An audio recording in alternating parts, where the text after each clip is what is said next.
కాశ్యపాన్వయ సంజాతం నారసింహ పదాశ్రితం రామాంత్య గురుం వందే పాణినీయ పయోనిధిం. భాగవత సద్గోష్ఠికి సాదరంగా ఆహ్వానం పలుకుతూ పెద్దలకు దాసం సమర్పించుకుంటూ ఈరోజు మనం భాగవత పట్టణాన్ని కొనసాగించుకుందాం. ప్రహ్లాదుడికి అజగరుగుడికి అజగరికి జరిగినటువంటి సంవాదం గురించి నారద మహర్షి ధర్మరాజుకి చెప్తున్నాడు. ఎందుకు మరి ఈ విషయం ఇక్కడ ప్రస్తావిస్తున్నారు అంటే, పైన మనం ఆ 4 ఆశ్రమాల ధర్మాలు, అలాగే ముఖ్యంగా పరమహంసుల యొక్క అంటే సన్యాసాశ్రమం స్వీకరించిన వారి యొక్క ధర్మాలు ఆఖరికి చెప్పుకుంటూ వివరంగా చెప్పుకుంటూ వచ్చి, నాయన నీకు ఆ పరమహంస ధర్మాలు వాటి మహత్వము నీకు చక్కగా చక్కగా వివరింపబడినటువంటి ఒక ఒక కథను చెప్తాను విను అని చెప్తున్నారు అనమాట. చెప్పుకున్నాం కదా, ఒకసారి ప్రహ్లాదుడు తన సైన్యంతో తను కొంతమందిని వెంట పెట్టుకొని ఈ లౌకికమైనటువంటి తత్వాన్ని తెలుసుకోవాలని చెప్పేసి బయలుదేరాడు. కావేరి నదీ తీరానికి వెళ్ళాడు. అక్కడ ఒక సహ్య పర్వతం ఒడ్డున ఉన్నటువంటి ధూళి దూషితమై ఉన్నటువంటి ఒక తేజస్సుని చూశాడు. ఆ తేజస్సుని చూసే ఇక్కడ ఏదో ఒక మహత్వం ఉన్నది అని గ్రహిస్తే అక్కడ ఒక నరుడా అంటే నరుడుగా కనిపించట్లేదు, ఇది అవ్వట్లేదు. ఒక దేవత అంటే ఏమిటో తెలియట్లేదు. మొత్తానికి ఎవరో పడుకుని ఉన్నట్టు మాత్రం తెలుసుకొని ఆయన అడుగుతున్నాడు, నాయన ఏమిటి, ఎందుకు నువ్వు ఇలాగా ఉన్నావు? నువ్వు మహా పరమాద్భుత మూర్తివి మునినాథ, నువ్వు సామాన్యుడు కాదు, పరమ అద్భుతమైనటువంటి మూర్తివి. మహాప్రయత్నం చేసి మహాభోగి వల్లే జీవితం గడిపే మానవుడిలాగా నువ్వు గొప్ప శరీరాన్ని పొంది ఉన్నావు. కానీ నాకు ఒక సందేహం వస్తోంది. ఎవరైనా సుఖపడాలి అంటే ధనం కావాలి అంటే చాలా ప్రయత్నం చేస్తే కానీ దొరకదు. ఆ ధనాన్ని వల్లే భోగాలు అనుభవించగలరు. మరి ఆ శరీర పోషణకు కూడా ధనం ఉంటే ఆ భోగాలు అనుభవించాలన్నా, శరీరాన్ని సౌందర్యంగా చేసుకోవాలన్నా కూడా డబ్బు అవసరం కదా. కానీ నువ్వు ఏ ప్రయత్నం చేయకుండానే ఇంత ఈ మట్టిలో అంటే ఇంత ధూళిలో కూడా ఉన్నప్పటికీ నీ నుంచి ఇంత కాంతిని ప్రసరింప చేస్తున్నావు. అది ఎలా సాధ్యము? అయినా నువ్వు ఇలా పడుకుని ఉండిపోవడానికి కారణం ఏమిటి? ఎందుకు అలా ఉన్నావు? నువ్వు చూస్తుంటే చాలా మహానుభావుడివి, పూజనీయుడివి, చాలా అన్ని తత్వం తెలిసిన వాడుగా అనిపిస్తున్నావు. నువ్వేమి జనులను దూషించటం లేదు, అలా అని భూషించడం లేదు. ఎందుకు నాయనా నువ్వు ఇలా పడుకుని ఉన్నావు? నాకు వినాలని ఉన్నది అని చాలా వినమ్రంగా ఆయనకి చేతులతో మొక్కి ఇలాగా విన్నవించాడు. మనం అడిగే ప్రశ్నని బట్టి అవతల వాళ్ళకి చాలా క్యూరియాసిటీగా అడుగుతున్నారు, లేకపోతే చాలా ఏదో తెలుసుకోవాలనేటువంటి జిజ్ఞాస కనపడుతోంది, లేకపోతే ఆ విషయం మీద వాళ్ళకి ఇంట్రెస్ట్ కనపడుతోంది. ఒక తత్వాన్ని గ్రహించేటువంటి శక్తి ఉన్నది వీళ్ళలో అని దాన్ని మనం వేసే ప్రశ్నని బట్టి అవతల వాళ్ళకి సమాధానం చెప్పాలనిపిస్తుందండి. ఈ ప్రహ్లాదుడు అడిగిన తీరును బట్టి ఆయన ఇలా చెప్తున్నట్ట. ఏమని అన్నిట్లు ప్రహ్లాదుని అడిగిన వికసిత ముఖుండై మునేంద్రుండు తదీయ మధురాలాప సుధారస ప్రవాహంబులు కర్ణంబులను పరిపూర్ణంబులైనన్ అతన్ని అవలోకించి ఇట్లనే ఈ ప్రహ్లాదుని అడిగిన మాటలకి ఆయనలో ఎక్కడలేని ఆనందం వచ్చేసింది. చెవులకి హాయిగా అనిపించింది. అక్కడ ఏమీ ఒక మనిషి కనపట్టలేదు, ఏదో మట్టితో కప్పబడి ఉంది. కానీ వచ్చినటువంటి ఒక తేజస్సుని బట్టి ఇది ఏదో శక్తివంతమైనది, ఏదో అన్ని గుర్తించడంలోనే అవతల వ్యక్తి యొక్క ఇదేంది. పైగా అతను అడిగేటువంటి మాటల్ని బట్టి కూడా నా సమాధానం చెప్పాలనిపించింది ఆ మునీంద్రుడికి. చాలా సంతోషపడిపోయాడు. చాలా ఆనందంతో ముఖం, ఇంత పెద్ద ముఖం, సంతోషపూర్తయినటువంటి ముఖంతో ఇలా చెప్తాను, నాయన నువ్వు అడిగినటువంటి నువ్వు మధురమైనటువంటి నీ జిజ్ఞాసతో కూడినటువంటి నీ మాటలు నాకు చెవులకు చాలా ఇంపు కలిగించాయి అని అనుకొని పరిపూర్ణములైనటువంటి అతన్ని పర్పున్నంబులై ఆ కర్ణములకు చాలా హాయిని కొలిపినట్టయి అతన్ని చూసి ప్రహ్లాదుని చూసి ఆ మునీంద్రుడు ఇలా చెప్తున్నట్ట. ఆంతరంగిక దృష్టినంతయు నెరుంగుదు ఆర్య సమ్మతుండవు వసురవర్య. విశ్వ జంతువుల ప్రవృత్తిని వృత్తి లక్షణములు నీ నీ ఎరుంగనివి లేవు భగవంతుండగు హరిపాయక నీ మనోవీధి రాజిల్లు వెలుంగురేని. క్రమమున బహుళాంధకారంబున్ పరిమార్చున్ పరమ సాత్వికుండవు భద్రబుద్ధి అయిన నీవు నన్నడిగెదవు గావున విన్న ధర్మమెల్ల విస్తరింతు నిన్ను చూడన్ కలిగె నీ తోడి మాటల ఆత్మశుద్ధి కలిగే అనక చరిత. అంటే అసలు పోనీ ప్రహ్లాదుడితో ఆ మునీంద్రుడికి అన్న అంతకుముందు అన్న పరిచయం ఉందా? లేదు కదా, ఎప్పుడు చూడను కూడా చూడలేదు కదా. అలాంటిది అక్కడ ఒక దుమ్ములో అలా పడుకున్నటువంటి ఆ అజగరుడికి ఆ మునీంద్రుడికి ఇతనితోటి ఇతని తత్వం అంతా తెలుసుకున్నాడు. అంటే ఇప్పుడు ఒక తేజస్సును బట్టి ఇక్కడ ఏదో ఒక మహత్యం ఉన్నది, దైవదత్తమైనటువంటి ఏదో ఒక శక్తి, అద్భుత శక్తి ఉందని ప్రహ్లాదుడు ఎలా అయితే గుర్తించాడో అతని యొక్క నైపుణ్యాన్ని, అంటే అతని యొక్క శక్తిని భక్తిని అన్నిటినీ కూడా ఈ మునీంద్రుడు కూడా వెంటనే కనిపెట్టేశాడు. మహానుభావులు ఇద్దరు ఒకరికొళ్ళు తీసిపోయినటువంటి వాళ్ళు కదా. అంచేత ఆ మునీంద్రుడు ఏమంటున్నాడు చూడండి, ఆంతరంగిక దృష్టిన్ అంతయు ఎరుంగుదువు ఆర్య సమ్మతుండవు నీవు వసూర వర్య. ఈ వసు అంటే ఈ భూమిని పరిపాలిస్తున్నటువంటి ఓ పుణ్యాత్ముడవి నువ్వు. పుణ్యాత్ముడా, విశ్వ జంతువుల ప్రవృత్తి నివృత్తి లక్షణములు నీ వెరుంగనివి లేవు. ఈ ఈ ఏంటి చేతన అచేతనాల యొక్క ప్రవృత్తి నివృత్తి అన్ని కూడా నువ్వు ఎరిగినటువంటి వాడివే, నీకు తెలియనివి ఏవీ లేవు.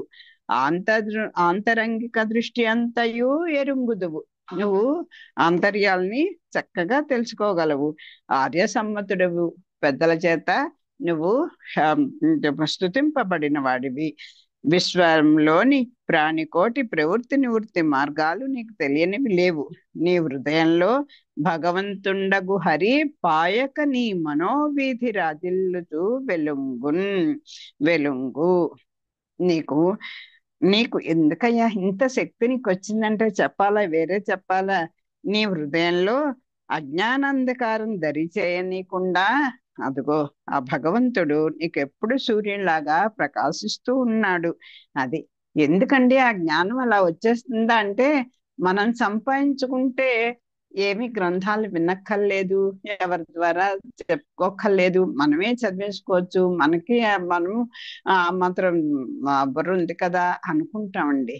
కానీ ఆ రాసే పుస్తకాల్లో ఎన్నో రకమైనటువంటి దోషాలు ఉంటాయని పెద్దలు చెప్తుంటారు. అలాగే ఆ చదివింది మన బుర్రలకి వేరే వేరే అర్థాలతోటి భాషించేటువంటి ఉంటాయి. ఇవన్నీ కూడా కష్టపడి సంపాదించుకోవాలంటే ధనం ఎంత కష్టం అండి. అదే పెద్దలు సంపాదించి పెట్టింది అనుభవించాలనుకోండి ఎంత హాయినిస్తుంది.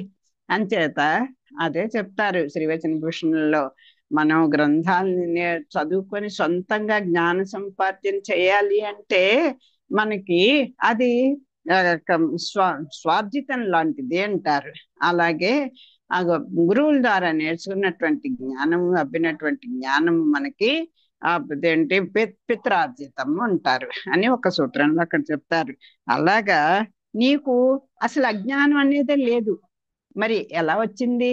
నిరంతరం స్వామి నిన్ను కోరి నీ హృదయంలో అలా విహరిస్తూ ఉంటాడయ్యా. ఒక సూర్యుడిలాగా ఒక దివిటి పట్టుకొని ఉంటే వెలుగులో ఎప్పుడు మనం ఉంటాం కదా, చీకటి అనేది మనకు ఉండదు కదా. అలాగా సూర్యుడిలాగా నీ హృదయంలో అలా సంచరిస్తున్నాడు. ఈ అజ్ఞానం అని చీకటి, సూర్యుడు ఉండగా చీకటి ఎక్కడొస్తుంది? చీకటి అంటే తమస్సు, అజ్ఞానం ఆవరించేటువంటి అవకాశమే లేదు నాయన నీకు అని చెప్తున్నాడు. నీవు సుబుద్ధివి, మంచి బుద్ధిమంతుడివి. ముఖ్యంగా నీకు తెలియందేముంది అంచేత వెలింగు ఇదేని క్రమమున బహుళాంధకారమున్ పరిమార్చు పరమ సాత్వికుడవు. నీకు తెలియందేమీ లేదు, అయినా కూడా నీవు ధర్మ జిజ్ఞాసతో నన్ను అడుగుతున్నావు. ఈ ధర్మాన్ని ఇంకా వివరంగా తెలుసుకోవాలని చెప్పి ఆ ధర్మం మీద, ధర్మ ప్రవృత్తి మీద నీకు ఆ జిజ్ఞాస అంటే తెలుసుకోవాలనేటువంటి కోరిక ఉంది కనుక నువ్వు అడుగుతున్నావు నాయన. అంచేత నువ్వు అడుగుతున్నావు కనుక నేను చెప్తున్నాను. నేను నిన్ను దర్శింపగలిగాను, నేను కూడా నిన్ను తెలుసుకోగలిగానంటే నాది నా అదృష్టం, భగవంతుడి కృప అన్నట్టుగా మాట్లాడుతున్నాడు. అయినా నీవు నన్ను అడిగెదవు కావున విన్న ధర్మం ఎల్లా విస్తరించు. నాకేం పెద్దగా తెలియదు నాయన, నేను పెద్దల ద్వారా ఏదో విన్నది అదే నాకు తోచింది చెప్తాను. అదండి పెద్దవాళ్ళ యొక్క, ఎప్పుడు చూడండి ఎంత మహాపండితులైనా సరే నాకు పూర్తిగా తెలుసు, ఈ విషయాన్ని నేను బ్రహ్మాండంగా చెప్పగలను అని ఎప్పుడు ఎక్కడా వినం చూడండి. ఎందుకంటే భగవతత్వాన్నైనా మహానుభావుల యొక్క హృదయాన్నైనా మనం ఏమీ చదవలేం. అది దైవదత్తంగా ఏదో కొంచెం ఏదో నామం లేసం మాత్రంగా ఏమన్నా తెలుసుకోగలరేమో, కానీ ఆ మహావేదాలకు కూడా ఆ భగవతత్వాన్ని పూర్తిగా వాటికి కూడా ఆకలింపు అవ్వలేదు. అంచేత నేను నిన్ను దర్శింపగలిగాను ఏదో భగవంతుడి దయతోటి. నీవు సంభాషించడం వల్ల నా మనసు పరిశుద్ధమైంది. అసలు నీ మాటలతోటి, అంటే పెద్దల యొక్క మహానుభావుల యొక్క భాగవతత్వముల యొక్క మాట విన్నా చాలు, వాళ్ళని దర్శించినా చాలు, వాళ్ళ స్పర్శ తగిలినా చాలు, వాళ్ళు చెప్పిన మాటల్ని మనసులో పెట్టుకుని ఆచరించినా చాలు, అసలు వాళ్ళ సంబంధం మనకు ఉంది అన్నటువంటి తలంపుతో మనం ఉన్నా చాలు, పవిత్రులు అయిపోతాం అని దీన్ని బట్టి మనకు తెలుస్తుంది కదా. నేను విన్న ధర్మమును నీకు వివరిస్తాను విను అంటున్నాడు ఆచకర మహాముని. ప్రవాహకారి అయి విషయంబుల చేతన్ పూరింపరాని తృష్ణ చేతన్ బడి కర్మంబులన్ పరిభ్రామ్యమానుండనైన నేను నానా విధయోనులందున్ ప్రవేశించుచు వడలుచు ఎట్టకేలకు మనుష్య దేహంబు ధరించి అందు ధర్మంబున స్వర్గద్వారంబును అధర్మంబున శునక సూకరాది తిరియగ్జంతు యోని ద్వారంబుల నుండి క్రమంబున మనుష్యుండై పుట్టవలయునని వివేకించి సుఖరక్షణ దుఃఖ మోక్షణంబుల కొరకు ధర్మంబు చేయు దంపతుల వ్యవహారంబు గని సర్వక్రియా నివృత్తి కలిగిన జీవుండు స్వతంత్రుండై ప్రకాశించు నిర్ణయించి భోగంబులు మనోరథ జాత మాత్రంబులు గాని శాశ్వతంబులు కావని పరీక్షించి నివృత్తుండనే ఉద్యోగంబు లేక నిద్రించుచున్ ప్రారబ్ధ భోగంబులను అనుభవించుచునుండు. ఈ విధంబునన్ తనకు సుఖరూపంబైన పురుషార్థంబు తన ఎందున్ గలుగుట ఎరుంగక పురుషుండు శైవాల జాల నిరుద్ధంబులైన శుద్ధ జలంబులన్ విడిచి ఎండమావుల జలంబులని పారెడు మూఢు నివడున సత్యంబుగాని ద్వైతంబుంచొచ్చి ఘోర సంసార చక్కర పరిభ్రాంతుండయ్యుండు. దైవతంత్రంబులైన దేహాదుల చేత ఆత్మకు సుఖంబును దుఃఖనాశనంబును కోరుచు నిరీశుండైన వాని ప్రారంభంబులు నిష్ఫలంబులగు అదీనుగాక మర్చునకు ధనంబు సంప్రాప్తంబైన అది దుఃఖకరంబు గాని సుఖకరంబు కాదు. లోభవంతులైన ధనవంతులు నిద్రాహారంబులు లేక రాజచోర యాచక శత్రుమిత్రాది సర్వస్థలంబులందును శంకించుచు దాన భోగంబులు మరచి ఉండుదురు. ప్రాణార్థవంతులకు భయంబు నిత్యంబు శోకమోహ భయ క్రోధ రాగశ్రమాదులు వాంఛామూలంబులు వాంఛ లేకుండవలయును అని తనకు తెలిసినటువంటి పెద్దల ద్వారా అన్నటువంటి ధర్మాన్ని చెప్తున్నాడు. నాయన నేను కూడా విషయ సుఖాల చేత తృప్తి నందక పరుగులు పెట్టే దురాశ వెంబడి నేను కర్మబంధాల్లో చిక్కురుకొని సంసార చక్రంలో పరిభ్రమించాను. నేను కూడా ఇప్పుడు ఏదో నీకు మహామునిగా తత్వవేత్తగా ఏదో అన్ని తెలిసిన వాడుగా నీకు కనిపిస్తున్నానేమో, కానీ నేను కూడా ఎన్నో జన్మలు పాపాలు చేసి చేసి ఇదిగో సునక సూకరాది తిరియక్ జంతు యోని ద్వారంబుల నుండి అది అలాగా కుక్కలాగా పందిలాగా ఏదో తిరియకులాగా అలాగే స్థావరాలు ఏదో రకంగా ఏదో ఒక అలాంటి అనేక కీటకంలాగాను అనేక జన్మలు జన్మలు ఎత్తి అలాగే పరిభ్రమించాను. ఎందుకు అలా తిరగాల్సి వచ్చింది? ఈ విషయ సుఖాల చేత తృప్తి పడకుండా ఈ ఈ ఇంద్రియాలు ఉన్నాయే అవి అలా అనుభవిద్దాం రండి రండి అనుభవిద్దాం రండి రండి అంటూ మన మనసుని మన బుద్ధిని అన్నిటినీ కూడా ఆ మనసు వశం చేసేసుకుంటుంది. ఇంద్రియాలన్నిటినీ కూడా మన బుద్ధిని కూడా వశం చేసేసుకుంటుంది, లాగేస్తుంది కళ్ళం వేసి. దీన్ని సుఖాలు అనుభవిద్దాం రా రా రా అంటుంది. అనేసరికల్లా కొంచెం మనకి ఆశ పుడుతుంది, ఆశ దురాశగా పెరిగిపోతుంటుంది, ఎక్కడ తృప్తి అనేది ఉండదు, అలాగా అనుభవిస్తూనే ఉంటాం. అసలు అంచేత ఈ కర్మబంధాల్లోనే చిక్కుకుంటూ ఉంటాం, ఈ సంసార చక్రంలోనే పరిభ్రమిస్తూ ఉంటాం. అలాగే నేను కూడా నానా జన్మలు ఎత్తాను, మళ్ళీ మరణించాను, మళ్ళీ పుడుతున్నాను, మళ్ళీ చస్తున్నాను, ఇలాగే తిరిగానయ్యా. తిరిగి చివరికిట ఏమైంది? ఎట్టకేలకు మనుష్య దేహంబు ధరించి ఉండు ధర్మంబున స్వర్గ ద్వారంబును అధర్మంబున సూకర తిరియక్ జంతు యోని ద్వారంబులన్నుంది క్రమంబున మనుష్యుండై పుట్టవలేనని వివేకించి నాకు చిచి ఏమిటి ఇలా కీటకంగాను ఒక శుల్కంగాను ఒక ఏదో నీచ జన్మలు ఎత్తుతూ వస్తున్నానే, అయ్యో వీటికి ఏమిటి ఆహార సంపాదన, ఏంటి సంతానోత్పత్తి, తను రక్షించుకోవడం, ఇంతవరకే ఉంటున్నాయి తప్ప వాటికి ఇంకా మిగతా జన్మల్లో మానవుడికి లేనటువంటి ఉన్నటువంటి బుద్ధి జ్ఞానము పరిపక్వత ఇవేమీ వాటికి లేకుండా పోతుంది.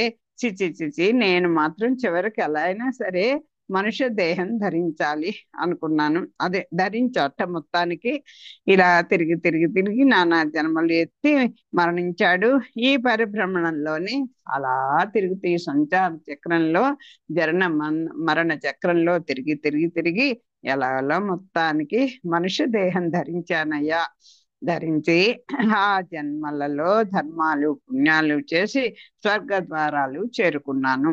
అప్పుడు నాకు ఇన్ని జన్మల యొక్క కష్టాలన్నీ అర్థమయ్యే కనుక నేను మనుష్య జన్మ ఎత్తినందుకు నాకు అప్పుడు కొంచెం వివేకం వచ్చింది.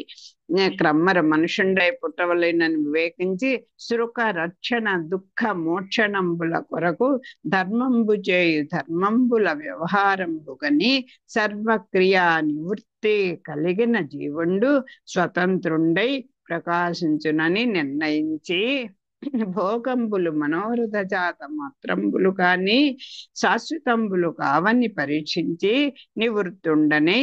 అది ఎప్పటికీ నాకు ఒక దంపతులను చూసేట, ఏమిటి మనం మనుషుడిగా పుడితే ఇలా ధర్మం కోసం అని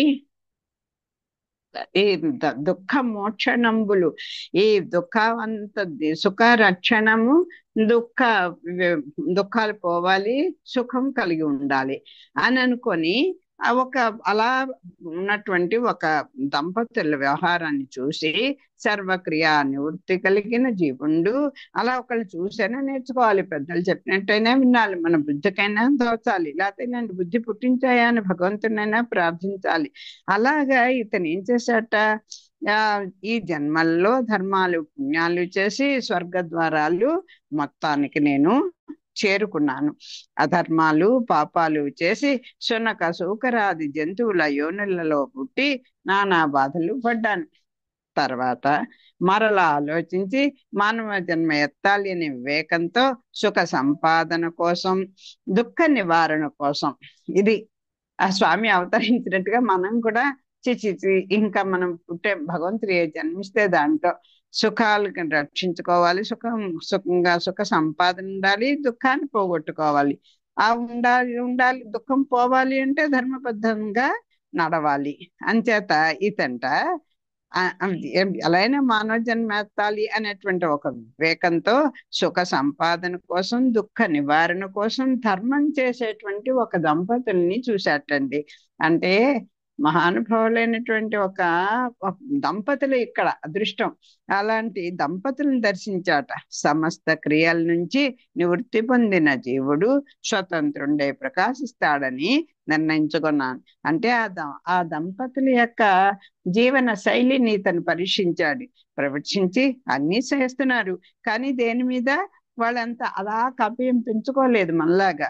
అంటే ఇదంతా భగవంతుని నడిపిస్తున్నటువంటి ఒక నివృత్తి మార్గంలో వాళ్ళు ఉంటుంటే అలాంటి వాడే జీవుడే స్వతంత్రుండై ప్రకాశిస్తాడని నిర్ణయించుకున్నాను. సమస్త క్రియల నుంచి నివృత్తిని పొందిన జీవుడు స్వతంత్రుండై ప్రకాశిస్తాడు అని నేను నిర్ణయం చేసుకున్నాను. భోగాలు కోరికల వల్ల జనించేవే కానీ శాశ్వతాలు కావని పరీక్షించి నిర్ణయించుకున్నాను. అంటే ఇక్కడ ఎవరి ప్రేరణ లేదు, కానీ ఒకళ్ళని అనుసరించాడు. ఓహో వాళ్ళు చూడు హాయిగా జీవిస్తున్నారు, కానీ దేని మీద అంత మనలాగా అహంకారం లేదు, మమకారం లేదు. వాళ్ళ కర్తవ్యాన్ని అలా భగవంతుని యొక్క కృపతోటి కష్ట సుఖాలను సమంగా తీసుకుంటూ హాయిగా చేసుకుంటున్నారు. వింత వింత కోరికలకు వెళ్ళలేదు. ఒక రోల్ మోడల్ గా పెట్టుకున్నాడండి. మనం కూడా మనకి ఇష్టమైన వాళ్ళు ఒకళ్ళు మంచి వాళ్ళు ఉండొచ్చు. ఇలాంటి ప్రవృత్తిలో ఉన్న వాళ్ళు తల్లిదండ్రులు అవ్వచ్చు, అత్తమామలు అవ్వచ్చు, ఫ్రెండ్స్ అవ్వచ్చు, ఒక గురువులు అవ్వచ్చు. కనీసం వాళ్ళని చూసైనా ఈర్ష్యపడ్డం మానేసి అలా మనం ఉండగలమేమో ప్రయత్నం చేసుకుంటే మన జీవితాలు కూడా మార్చుకునే అవకాశం ఉంటుంది. అప్పుడు ఏమి గ్రహించాడు ఇతను? ఏదైనా సరే సుఖం కావాలి, దుఃఖం పోవాలి అంటే ఈ కోరికల మీద కొంత నియంత్రణ కావాలి అని తెలుసుకున్నాడు.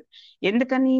ఈ భోగాలు అనుభవించాలంటే ఈ భోగాల మీద కోరికలు ఏంటి పుడుతూనే ఉంటాయి. అలా కోరికలు పుడుతూనే ఉంటాయి. అవి శాశ్వతాలు కావు అని నిర్ణయించుకున్నాడు. ఆ కోరికలు అలా పెరుగుతూ ఉంటే వాటి వల్ల ఆనందం తాత్కాలికంగా ఉంటుంది, కానీ శాశ్వత ఆనందాన్ని అవి ఇవ్వవు అని తెలుసుకున్నాడు. కర్మ బంధాల నుంచి నివృత్తి పొంది ఏ ప్రయత్నము ఏ కోరిక లేకుండా ఇలా నిద్రిస్తూ ప్రారబ్ధ భోగాలు అనుభవిస్తూ పడి ఉన్నాను. అయితే చేసింది ఎక్కడి పోదు కదా. పూర్వజన్మ సంచితము, ఆగామి, ప్రారబ్ధము అని 3 రకాలైనటువంటి కర్మల్ని ఎన్నోసార్లు పెద్దల ద్వారా మనం విన్నాం. సంచితం అంటే మనం సంపాదించి ఫిక్స్డ్ డిపాజిట్ అనుకోమంటారు పెద్దలు. అలాగే ఆగామి అంటే ఈ జన్మలో మళ్ళీ మనం చేసేటువంటి పుణ్య పాపాల యొక్క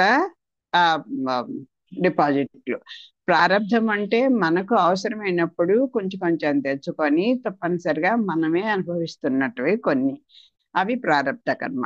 అంటే ఇప్పటికే కొన్ని వేల జన్మల నుంచి మనం ఒక పాపరాశి అనేటువంటి పెద్ద అమౌంట్ ని డిపాజిట్ చేసి ఉంచుకున్నాం.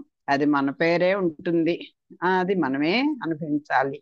అలా దాచుకున్నది ఆ పాపం అని తెలుసు మనకి. ఆ పాపాన్ని కొంచెం కొంచెం కడిగేసుకోవాలి అంటే ప్రారంభ రూపంగా కొంచెం తెచ్చుకుంటూ ఉంటాం. అవసరమైనప్పుడల్లా దాన్ని భగవంతుడే మనకి కష్టాల రూపంలో తీసుకొచ్చి మనకి అనుభవింప చేస్తూ ఉంటాడు. సరే, కొన్నాళ్ళకైనా కొన్ని జన్మలకైనా తరిగిపోతుంది, ఇంకా రాదు. కానీ మనం ఏం చేస్తున్నాం? ఇప్పుడు ఈ మానవ జన్మ రాక మనకు వచ్చింది. ఇప్పుడు కూడా మనకు తెలిసి ఎన్నో పాపాలు చేస్తున్నాం. ఈ పాపాల మూట కూడా మళ్ళీ తీసుకెళ్లి డిపాజిట్ వేసుకుంటున్నాం. అంటే ఎప్పటికి జరుగుతుంది? ఎన్ని కోట్ల జన్మలు ఎత్తితే మరి ప్రతి ఏ జన్మ ఇచ్చినా కూడా భగవంతుడు ఆ జన్మలో చేస్తూనే పాపాలు పోతే మనం అలాగా అనుభవిస్తూనే ఉండాలి కదా. అంచేత ఇతంట అబ్బే లేదు, ఈ కర్మ బంధాల నుంచి నివృత్తి కలగాలి నాకు. నా ప్రయత్నం ఏది లేదు, నాకు ఏ కోరిక లేదు. కనీసం నాకు పాపరాశి కరగాలంటే నేను ఇంకా కొత్త కోరికలు తెచ్చుకోవడం కానీ కొత్తగా అన్నిటి మీద రక్తిని పెంచుకోవడం కానీ, ఈ విషయ భోగాల మీద, అనుభవాల మీద కోరికలు పెంచుకోవడం కానీ చెయ్యకూడదు అని అనుకొని, ఏ కోరిక లేకుండా ఇలా నిర్దిస్తున్నాయి నాన్న. ప్రారంధ భోగాలు ఉంటాయి కదా, నేను దాచుకున్న పాపాల మూటని దాన్ని ఇలా అనుభవిస్తూ అనుభవిస్తూ ఇలా పడున్నాను అని చెప్పాట. ఈ విధంగా తనకు కావలసిన సుఖరూపమైన పురుషార్థం తనలోనే జన్మిస్తుందని పురుషుడు తెలుసుకోలేకపోతున్నాడు. అంటే సుఖరూపమైనటువంటి పురుషార్థం ఏదవుతుంది? మోక్షమే కదా. ధర్మ అర్థ కామాలు మూడు కూడా కొంతకాలమే ఆనందాన్ని ఇస్తాయి, తర్వాత నశింపజేస్తాయి. అవే మనకి దుఃఖాన్ని కూడా కలిగిస్తాయి అని మనకు తెలుసు. అయినా కూడా ఉంటాం. కానీ సుఖరూపమైనటువంటి పురుషార్థం ఒకటి ఉంది. దాన్ని మనలోనే తనలోనే జన్మిస్తుందని, అంటే ఉంది ఆల్రెడీ, దానికోసం మనం ప్రయత్నం చేయట్లేదు అని తెలుసుకోలేకపోతున్నాడు ఈ మానవుడు. పరిశుద్ధ జల ప్రవాహాన్ని విడిచిపెట్టి ఎండ మావుల వెంటబడి పరిగెత్తే మూర్ఖుని వలె జీవుడు అసత్యమైన ద్వైతంలో పడిపోతున్నాడు. అంటే ఏంటి? ఒక చక్కని శుద్ధ జలం ఇంట్లోనే ఉంటే ఆ నీళ్లు అబ్బా నిలవైపోయాయి, ఎందుకు మనకు అక్కర్లేదు అనుకుంటూ ఎండమావుల్లో కనిపించేటువంటి ఎండమావుల్లో నీళ్లు ఉన్నాయి అనుకుంటూ ఉంటాం మనం. అలాగా ఉన్నాయి అనుకొని, అంటే మనకు కనపడుతున్నటువంటి ప్రాపంచిక విషయాలలో మనకు సుఖం ఉంది, దాహం తీర్చుకోవచ్చు అని మనం వెంట పరుగులు పెడుతున్నట్టుగా అయిపోతున్నాడు ఈ జీవుడు. ఘోర సంసార చక్రంలో పడి తిరుగుతున్నాడు. దానివల్ల పుణ్యాలు పాపాలు చేస్తూనే ఉంటాడు, అనేక రకాల జన్మలు ఎత్తుతూనే ఉంటాడు. ఈ జనన మరణ చక్రంలో తిరుగుతూ ఉంటాడు. దైవతంత్రాలైన దేహాదుల చేత ఆత్మకు సుఖమును దుఃఖ నాశమును కోరుకునే నిరీక్షుడైనటువంటి వాణి ప్రయత్నాలు నిష్ఫలాలు అవుతాయి. అంచేత ఏమిటి? ఇలా దీంట్లోనే తిరుగుతూ ఉంటే ఇహ దైవదత్తంగా వచ్చినటువంటి ఈ దేహం కానీ, ఈ ఆత్మకు సుఖాన్ని కానీ, దుఃఖ నాశనం కానీ కోరుకునేటువంటి ప్రయత్నమే ఈ జీవుడు చేయకుండా అలా బతికేస్తూ ఉంటాడు. ఒకవేళ చేసిన అవన్నీ కూడా నిష్ఫలాలే అవుతాయి. ఎందుకంటే కోరికలు ఉండవు కనుక, చావు కనుక. అందుకే వెనకోసారి మనం విన్నాం, ఎంతో యజ్ఞాలు యాగాలు చేస్తాడు, ఎవరిని బాధ పెట్టాడు, మంచి ఏకాగ్రతతోటే చేస్తాడు, అన్నీ చేస్తాడు. కానీ తన కోరికలు నెరవేర్చడం కోసం చేసుకుంటాడు తప్ప భగవంతుని మీద కర్మఫలాన్ని వదిలిపెట్టి ఉండాడు కొంతమంది. కనుక వాళ్ళు మళ్ళీ ఇలాంటి దీంట్లోనే ఉంటారు అని మనకోసారి మనం ఒక సందర్భంలో చదువుకున్నాం. అదే కాక నరునకు ధనం ప్రాప్తిస్తే అది దుఃఖం కలిగిస్తుంది తప్ప సుఖం కలిగించదు. ధనం ఉండాలా అక్కర్లేదా? బాబాయ్ దుఃఖం కలుగుతుంటే ఇంకెందుకండి ఆ డబ్బు అంటే కాదు, ధనమేరా అన్నిటికీ మూలం. ఆ ధనము విలువ తెలుసుకున్నట్టు మానవ ధర్మం అని మంచి పాట మనం వినే ఉన్నాం కదా.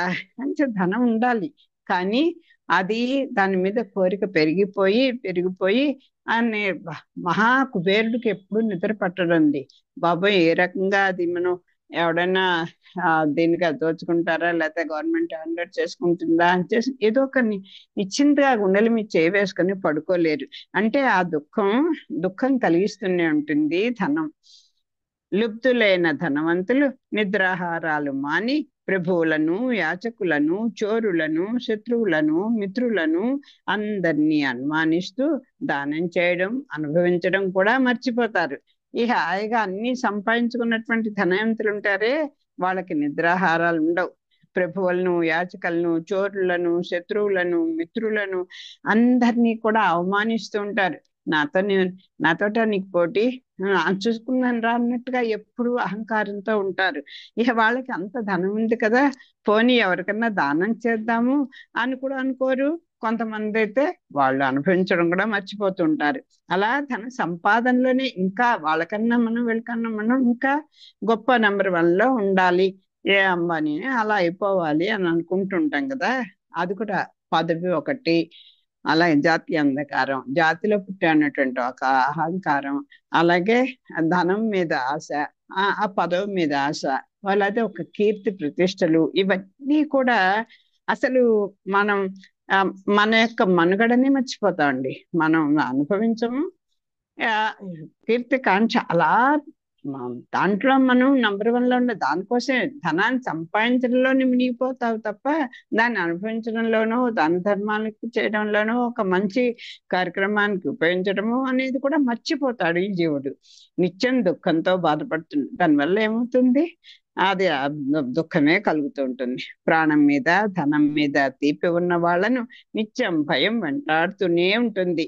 ఇంకా ధనం కన్నా గొప్పది భయం పెట్టేది ఏంటిట? ప్రా ప్రాణం మీద.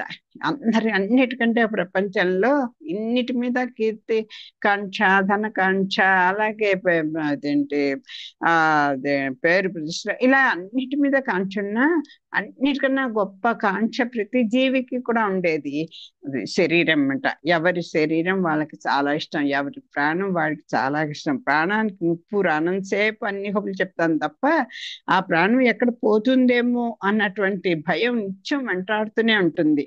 ఆ 90 ఏళ్ళు దాటినా కూడా ఇంకా చనిపోవాలి అని మాత్రం ఈ జీవుడు కోరుకోడు. ఇంకా బతికే ఉండాలి, బతికే ఉండాలి అన్నట్టు. ఆ ప్రాణం మీద తీపి మాత్రం అలాగే ఉంటుంది. శోకం, మోహం, భయం, క్రోధం, రాగం, శ్రమ మున్నగు వానికి కోరికలే కారణం. ఎందుకండి ఇంత మీకు అసలు మీకు దుఃఖం లేదు అంటే వీటి మీద మీకు భ్రాంతి లేదు, ఓ శోకం లేదు, దేని మీద మోహం అంటే అలా అది కావాలనేటువంటి ఆశలు లేవు, భయం లేదు, అసలు క్రోధం అన్న మాటకి మీకు చోటే లేదు. అలాగే ఆ అనురాగం, తింటి మమకారం అది అసలు లేదు. శ్రమ, వీటికి వీటన్నిటికీ కూడా కోరికలే కారణం అవుతాయి. కాబట్టి కోరికలు లేకుండా ఉన్నాం అనుకోండి, ఇవేమీ ఉండవు, అదే శ్రేయస్కరం అని ఈ అజగర మహాముని చెప్తున్నాడు ఈ ఈ ప్రహ్లాదుడితోటి. శరఖల్గూర్చిన తేన మానవులకు సంప్రాప్తమైనట్లు లోభరతుల్ గుర్చిన విత్తముల్ పరులకున్ ప్రాపించున్ ప్రాప్తాసి అయి తిరుగన్ బోని మహోరకంబు బ్రతుకున్ దీర్ఘాంగమై యుండియున్ చిరకాలంబును వాని వర్తనములన్ చింతించి ఏకాంతినై. ఈయన ఎందుకు చెప్తున్నారు చెప్తాను. సరఖుల్ అంటే తేనెటీగలు. సరఘుల్ కూర్చిన తేనె మానవులకు సంప్రాప్తమైనట్లు. తేనెటీగలు ఆ ఏంటి పొట్టులు పెట్టుకుంటాయి. ఏది తేనె పట్టు అంటారు, పుట్ట కాదు, తేనె పట్టులు. ఆ పాపం కూడ పెడతాయి. ఆఖరికి ఏమిటి, అవి ఏమన్నా తాగుతున్నాయా? అలా అవి కొసకి వాటిని ఆ తేనె పట్టుల్ని మంట పెట్టి ఆ ఈగలన్నిటిని తోలేసుకుని దాంట్లో ఉన్నటువంటి తేనెని మానవుడు అనుభవిస్తున్నాడు, అంతే కదా. తేనెటీగలు కూడబెట్టిన తేనె ఇతరుల పాలైనట్లు ఈ లోభులు ఉంటారు. లోభి అంటారు తాను అనుభవించడు, ఇంకోటికి పెట్టడు, అలాంటి వాడు కదా లోభి. ఆ లోభులు ఉంటారు. వాళ్ళేం చేస్తారు? సంపాదించిన ధనం కూడా పరులకు ప్రాప్తిస్తుందే తప్ప సంపాదించిన వానికి ఉపయోగపడదు, అంతే కదా. తాను అనుభవించలేనటువంటి ఆ ధనం దేనికి? ఆఖరికి ఎవరికి 2 ఉంటే వాళ్ళు అనుభవిస్తారు, అంతే. అంచేత పరులు అనుభవిస్తారు. ఎలాగా? తేనెటీగలు కూడా పెట్టినటువంటి తేనె పట్టులాగా. లభించినదే తిని కదలకుండా పడి ఉండే పెనుపాము కూడా చాలా కాలం బ్రతుకుతుంది. అది ఓ పాము ఉంటుంది, అది ఎక్కడికి కదలదు. అదేమంటారు, బురద పాములు అట్లా అంటుంటారు. ఏదో దొరికిందే తింటాయి, పడుకుంటాయి. అలాంటి పాము కూడా చాలా కాలం బతుకుతుంది. దానికి ఏముంది? నేను చిరకాలం ఒక కొండ చెలువను పరిశీలించి ఈ నీతిని నేర్చుకున్నాను, అందుకని నేను ఏకాంతవాసం చేస్తున్నాను. నాకు అర్థమైందయ్యా, ఎందుకు మనం అనుభవించినటువంటిది అంతా కూడా అదిగో ఇతరుల పాలైపోతుంది. నేను ఎందుకు ఇలా పడుకున్నాను? ఏదో దొరికింది తిని పడుకుంటే, ఇదిగో ఈ కొండ చిలువ, ఈ పాములు ఉన్నాయి, అవి కూడా అంతే కదా, దొరికిన ఆహారం తిని అలా పడి ఉంటాయి. ఈ కొండ చిలువలాగా నేను కూడా దొరికింది ఏదో తిని అలా కాలం గడుపుతున్నాను. దేని మీద నాకు ఆశ కోరికలు లేవు. అంచేత ఈ నీతి నేను నేర్చుకున్నాను. అంటే ఉన్న దాంతో తృప్తిగా తిని హాయిగా సుఖంగా నిద్రపోతున్నాను అని చెప్తున్నాడు. అందుకని నేను ఏకాంతవాసం చేస్తున్నాను. అజగరమును జుంటీంగయు నిజ గురువులుగా తలంచి నిశ్చింతుండనై నిజ విజన స్థలిన్ కర్మంబుల గజిబిజి లేకున్న వాండ గౌరవ వృత్తిన్. అబ్బా ఇదిగో ఏదైనా కోరికలు పుట్టాయనుకో, దానికోసం సంపాదనకి పరుగులు పెట్టాలి. పరుగులు పెట్టగానే అక్కడ ఏదో కొన్ని కొన్ని చోట్ల ధన సంపాదన కోసం అని ఏదో అధర్మాలు చేయాలి. దానివల్ల మళ్ళీ పాపం కూడగొట్టుకోవాలి. ఆ పాపాల వల్ల మళ్ళీ ఏదో రకరకాల జన్మలు ఎత్తాలి. ఇవన్నీ ఎందుకు అనుకొని నేను ఇద్దరిని గురువులుగా పెట్టుకున్నానంతే. ఎవరినిట? కొండ చిలువని, తేనెటీగని. ఈ రెండింటిని గురువులుగా పెట్టుకోమంటున్నారు.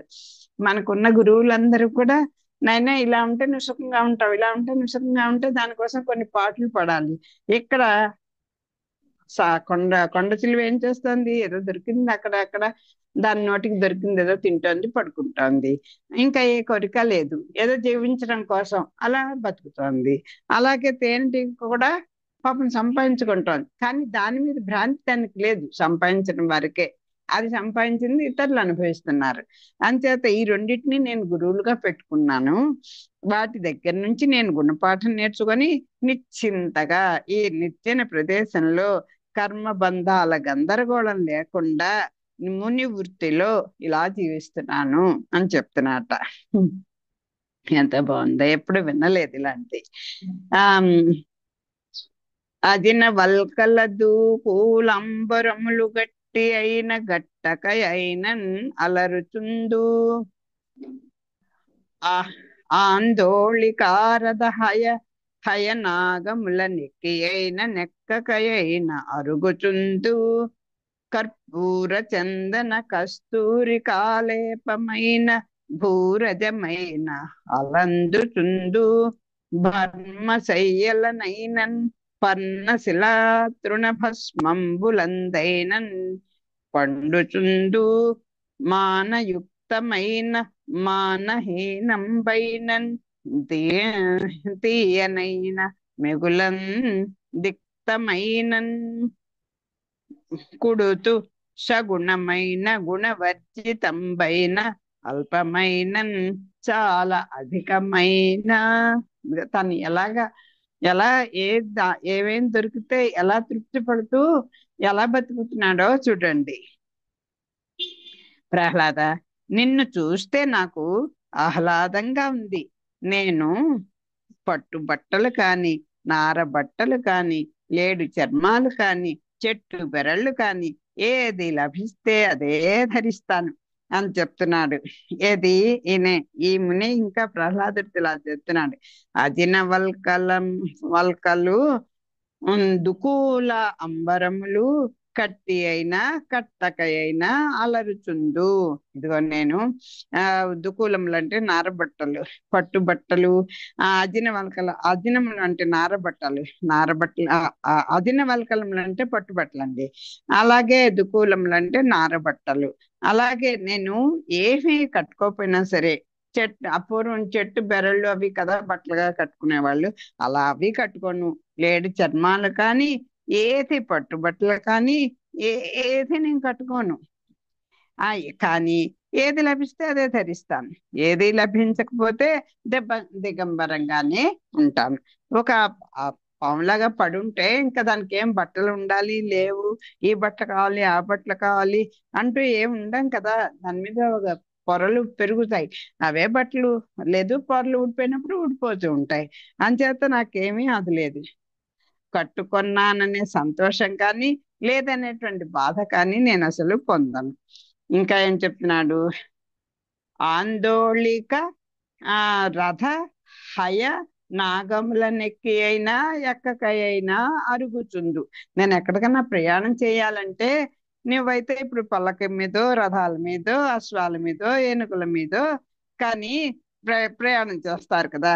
కానీ నాకు పల్లకీల మీద కానీ, రథాల మీద కానీ, అశ్వాల మీద కానీ, ఏనుగుల మీద కానీ ప్రయాణం చేస్తాను, లేదా నడిచిపోతుంటాను. ఊహకే కదా, ఊహించుకుంటే